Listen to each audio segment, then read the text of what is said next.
Hey guys, welcome back to another exciting head-scratching episode of Insane Disappearances. I know it's been a while. I had a lot of stuff going on. You know, my daughter, she's about to graduate from high school, 18 years old. She went to her prom on the weekend and she looked so beautiful, you know, and she's very proud of it, you know. So I had a lot going on. That's why I haven't really been doing the videos, you know, the past couple of weeks.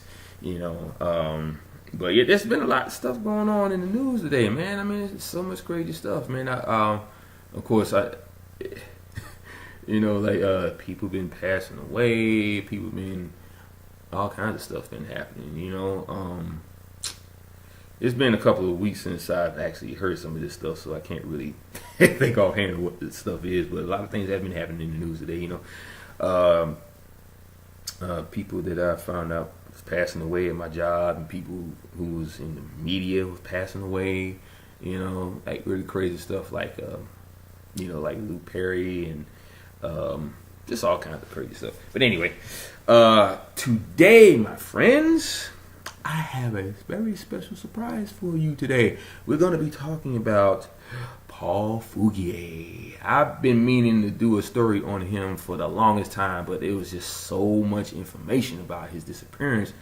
that I couldn't really. At the time when I first started reading about it, was in David Paulides' book. I think it was the Western U.S. book, the orange one, and it was just so much detail to his case. It was just so much to read. It became overwhelming. Especially when I was trying to do a video on it, so if I did, it didn't come out the way I wanted it to. So hopefully this time it'll be a little bit better. And, you know, we're talking about 7 years running, so I should be pretty good at it by now, right? But anyway, but yeah, it's a lot of things going on, you know. And like I said, this whole case with Paul Fugate is probably like one of the weirdest ones yet, you know. David Paulides was definitely boggled by his case because none of it made any sense. I mean, he had all these years of, you know, Ranger, you know, experience, you know, and the case is at least about 38 to 40 years old, you know, and no one has ever been able to find him. Now, they said there was some new information in the case, which is the reason why the Park Service has upped the amount as far as the you know, the money they offer to find out who it is. You know, it went from $20,000 in 1981. Now it's $60,000. But here's my question: you're offering all this money to find out what happened to this man, yet 40 years later, you're still you're still rising the amount. So what does that tell you? Obviously nobody knows where he is. They're not gonna come to you for this $60,000 if they don't have any information on him. You wanna know why? Because people who mysteriously vanish in national parks, we're talking disappeared, vanished, you name it, poof, these are the people that never come back. The ones that disappear mysteriously, that just seem to just vanish into thin air, you know, or get wiped from existence. That's what that is all about. You're not gonna find anybody. Okay, I don't know why people keep trying to think that that's gonna happen. You know, trying to say that somebody did this. He needs to come home. Of course, yes, he does need to come home. But here's the thing. Let's just say he walked into a dimensional bubble that he could not see with his own eyes, or a wormhole opened up that was invisible on the physical plane, but only visible in the non-physical plane. And he walked right into it and got sent to another level where he was forced to live out his life on an earth that looks just like the one he was on, but the people are different. And if he saw the same people, they were living different lives. They did not know him because he did not live there. You know, these are things that are definitely possible, because when they did the Missing 411 TV show on the History Channel, one of the scientists mentioned wormholes because of the energy signature that was found in the area where they know he disappeared at. Okay, even from a distance, they said that there was nowhere for him to go. Okay, he walked point to point, and there was nowhere for him to go. Yet he still vanished. And same thing with Paul Fugate. You know, we're talking about a man who wanted to walk on a trail, and he just vanished. I mean, the terrain was kind of sketchy, but at the same time, the man has been doing this for years.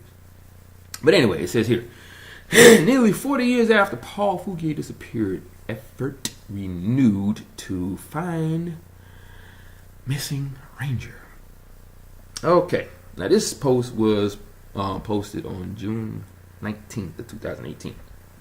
Okay, nearly 4 decades ago, on January 13th, 1980, Ranger Paul Fugate took a break from his job at Chiricahua National Monument in southeastern Arizona to take a hike and vanished.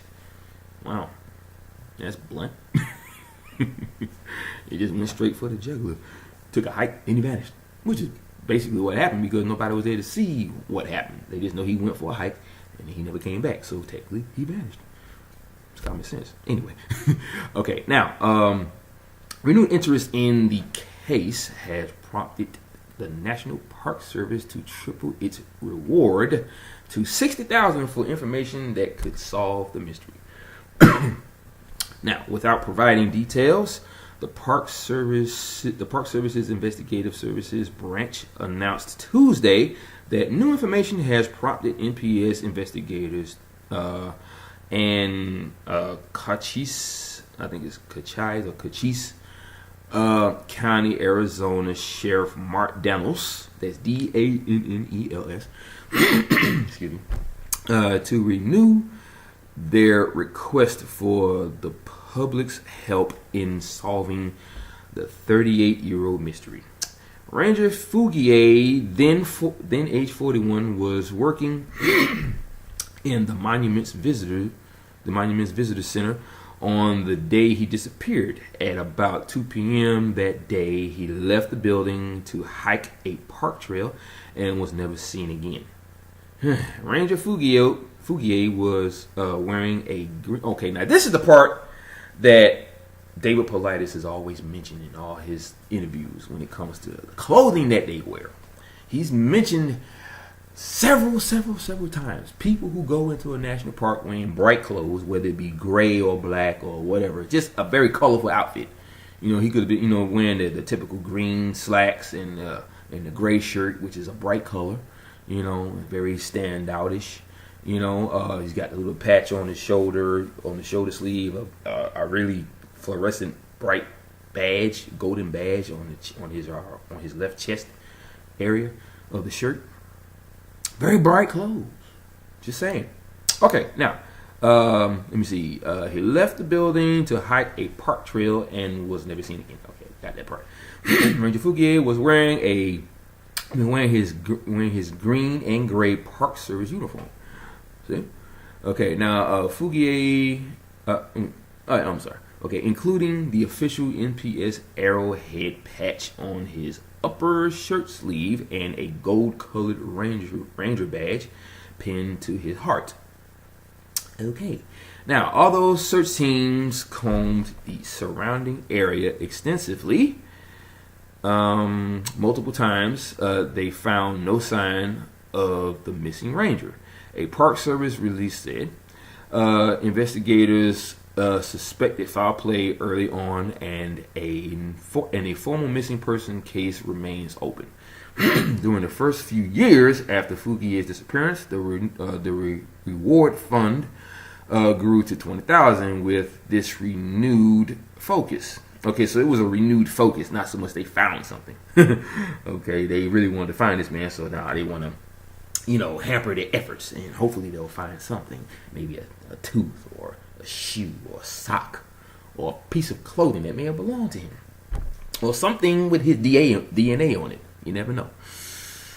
Okay, let me see. The National Park Service is now offering up to $60,000 for information leading to Fugate's whereabouts and or the arrest and conviction of whoever is responsible for his disappearance.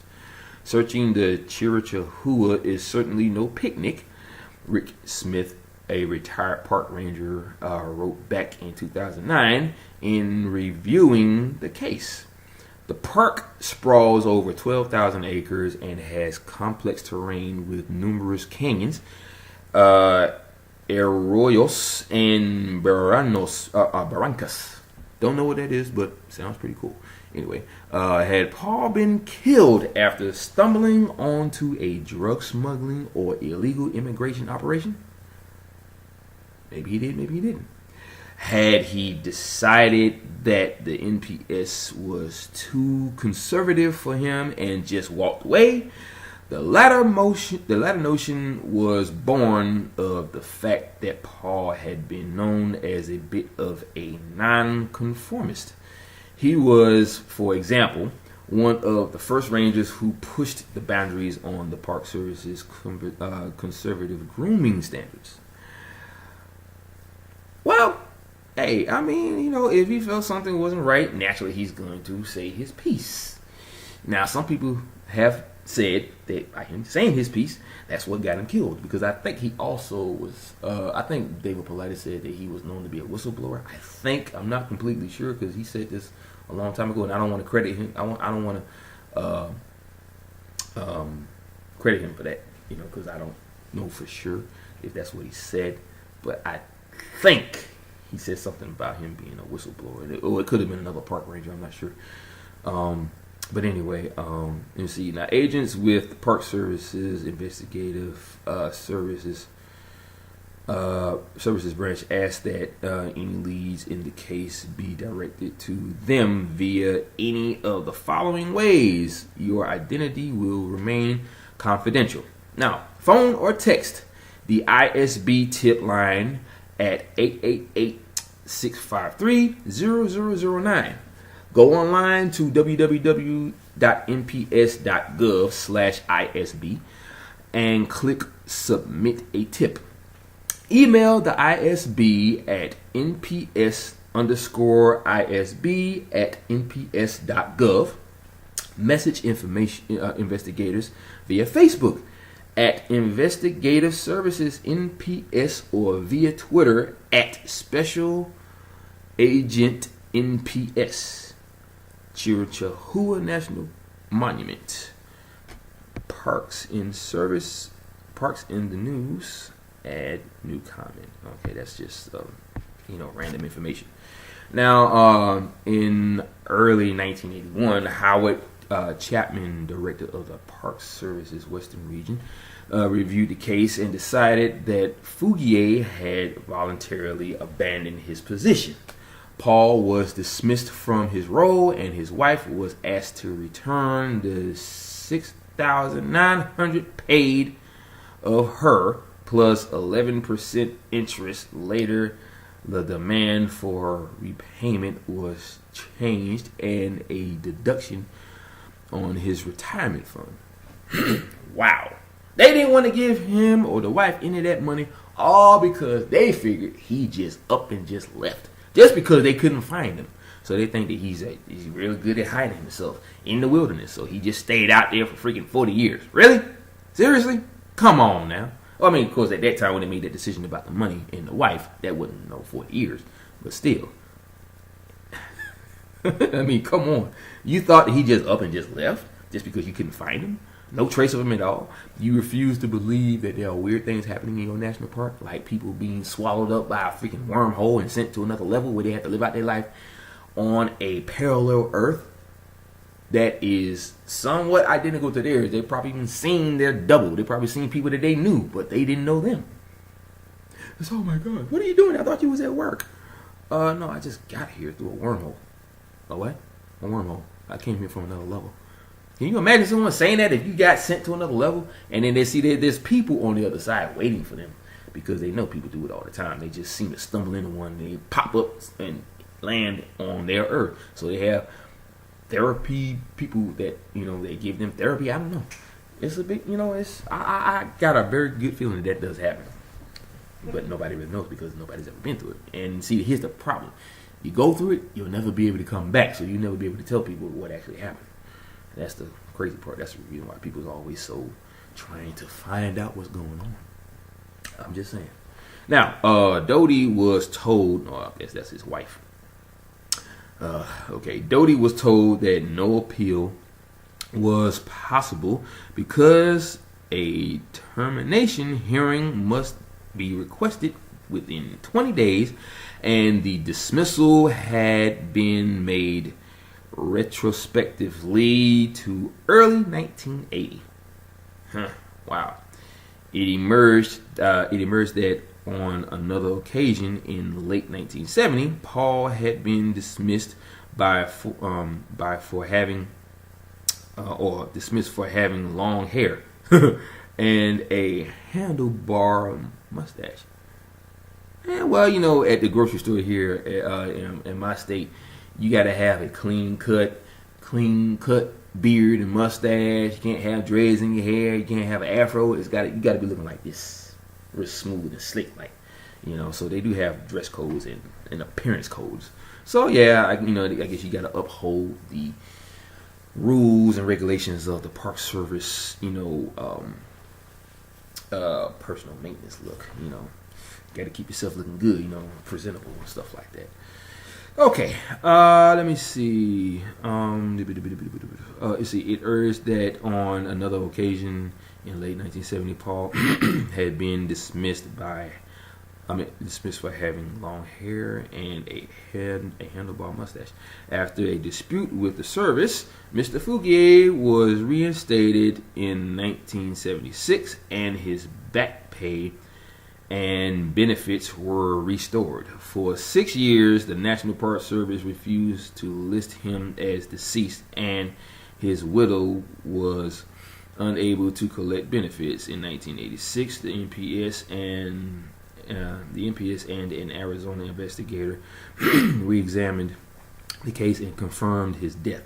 Doty was finally able to claim full financial support, not the Park Service's finest hour. Yeah, pretty much. Because the Park Service, when stuff like that happens in a park, they will do anything and everything to keep the very mysterious part of a person's disappearance away from the public. They will say and do anything they can for that information to not get out. They'll say, "Oh, it was an accident of drowning in the lake on the property of the park," or he suffered from hypothermia, or he fell off a cliff. We're talking about a man that has been a ranger for years. Okay, since the 1970s.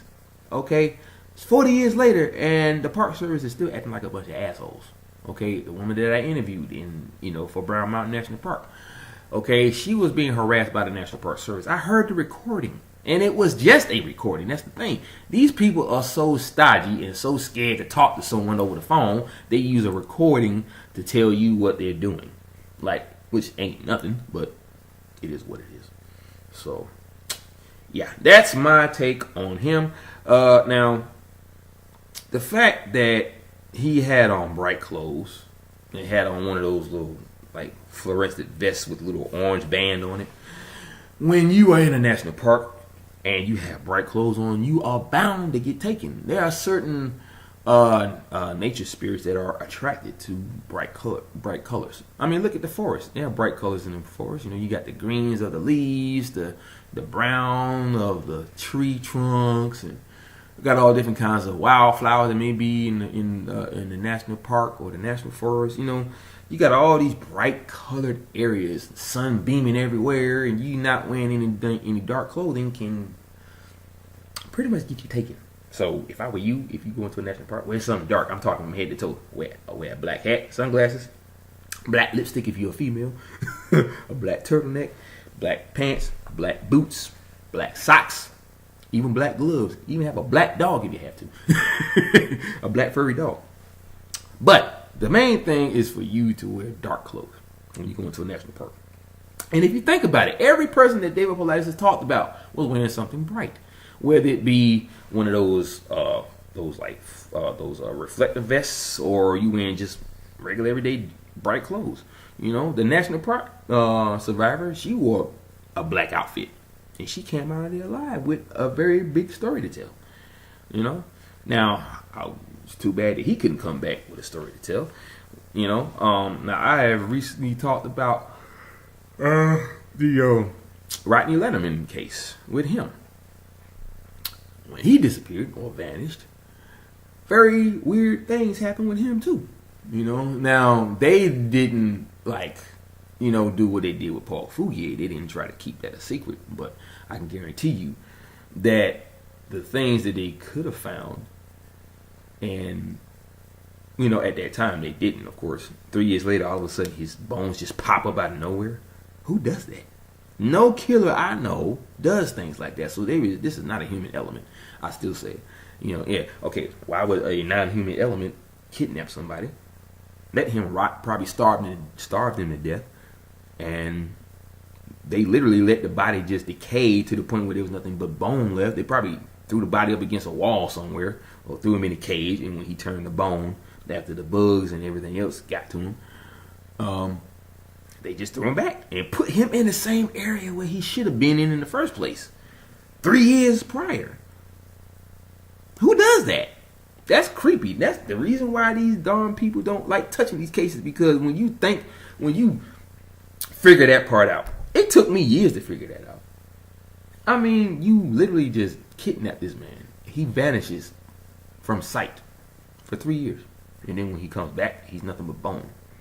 What could you have done to that man for him to end up as bone in 3 years? That means he died the minute he was taken. He had to be, or somewhere between that. It was enough time for him to become nothing but bone.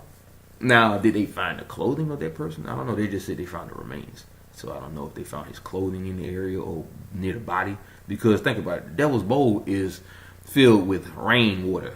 Thousands and thousands of years of rainwater. Not millions, because the earth is not that old. But thousands of years. Oh, here's another thing too. This story about our atmosphere. There's a video on YouTube, and I think I actually linked it to one of my videos. It was something about the corona of the atmosphere. They are saying that our atmosphere is actually larger than what they expected, or what they've been telling us. Not so much what they expected, because they already knew. Trust me, they did. But now they're saying that our Earth and our moon, our sun and our moon is actually within our atmosphere. That makes it kind of hard for the Earth to rotate, don't you think? Think about it. You got two large objects within our atmosphere. That means our atmosphere, from the blue part to the very edge, has to be pretty large. Larger than what we expect it to be. Because I think they said the Earth weighs like 3 billion trillion tons or something like that. I'm not sure of the actual number, but I did hear the words billion trillion tons. So, but yeah, our atmosphere is actually larger. And see, every single astronaut, I feel, who thought they were in space never were. They were actually in a darker layer of our atmosphere that is actually directly above the blue part. And think about it like this. When you saw the spacewalks on the news, or on TV, or even on the Science Channel, did you ever bother to think that you don't see any stars in behind them? All you see is a black sky? That's because they're still within the atmosphere, in the dark layer of the atmosphere. I was looking up in the sky the other night and just happened to catch a ball of light leaving the blue part and right into the dark part. Now, I always thought it was strange how an object of that size can just vanish the minute they leave the atmosphere, and you not see it shooting off into space. I have actually seen that once where I saw a light. It was like hovering underneath the moon, and it shot up at I'd say a 3 o'clock angle, and shot up this way to in a 2 o'clock angle or 3 o'clock, and it just vanished into the spacious sky, and I saw a light shoot out into the distance of space and vanish. Okay, so there's that. But what I saw the other night was a bright light moving up into the sky and vanished after it left the blue part and right into the dark part. So it's obviously dense enough for you not to even see light. Or it was just affected by the Earth's magnetic field, which is what they did say one time before, that the reason why you always see glowing lights high up in the sky is because when the object enters the magnetic field, the radiation that is bombarded, onto this object has a type of effect where it glows, kind of like a chain reaction, basically. So the fact that it leaves the atmosphere, the light instantly just dissipates. Instantly. But they are going into the dark part and then out into space. We don't even really know what our own Earth looks like, if you ask me, because the satellites, the probes, never left the atmosphere. So all these images of Pluto and all the other planets, the grays have given them images of the planets, but not all of them. So what we see is not actually what it is, because I'm gonna admit to you right here, right now, that I actually saw 2 red spots on the surface of Jupiter. Now, why is it that the government scientists felt like that wasn't something that we needed to know? 2 red spots. They told us about 2 storms that was on, I think, Neptune, and they said after like maybe a couple of months it went away. But we're talking about a 300-year-old storm that has never died down at all. It never paused. It never done anything. They said the lightning bolts are about as big as a tree trunk, like an oak tree. Of course, who really actually doesn't know that, because you can't even enter the atmosphere without being destroyed. Now they said they sent I'm sorry. They said that they sent probes into the atmosphere where it instantly was crushed by the immense gravity, of the atmosphere. Okay. That still don't mean that you actually did it. Okay? If you never made it out the atmosphere.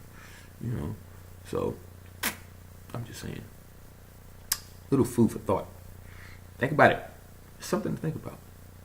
And if you want to know more, you can always hit me up in the comment section. Hit me up with my email, which is meckdee at Comcast, that's COMCAST.net. Okay? So, without further ado, guys, I got to get going. I got some business I got to take care of, you know what I'm saying? And I will talk to you guys soon. I know you guys been waiting on this, and I am here to satisfy your needs for finding out all the crazy, creepy stuff dealing with national park disappearances and vanishings. See, there's a level to that. There's disappearances, there's vanishings, and then first there's getting lost. There's falling off a cliff. There's vanishing and disappearing in a national park. These 4 categories are very dangerous when it comes to people going into these places. They should list that on these little signs they have in the parks. Be careful, you may vanish or disappear unknowingly until it's too late. And then when we search for it, we're never going to find you. Even though we know what really happened, we're not going to tell everybody. Yeah, they're not going to say stuff like that to the American public, because they know that'll freak them out. They'll never come back to the national park ever again. Now, here's the crazy part. People who know that they disappear in these national parks, they still go because they love to hike. They love to camp. They love to, jog the trails. David Paulides even said it. He does not want to stop people from doing what they love. If you are a nature person, you want to be out in nature, you go there. I would say the same thing. But if someone walks in there and don't realize that they're going to walk into a wormhole and get sent to another level to where they can't get back, I'm not going to no park.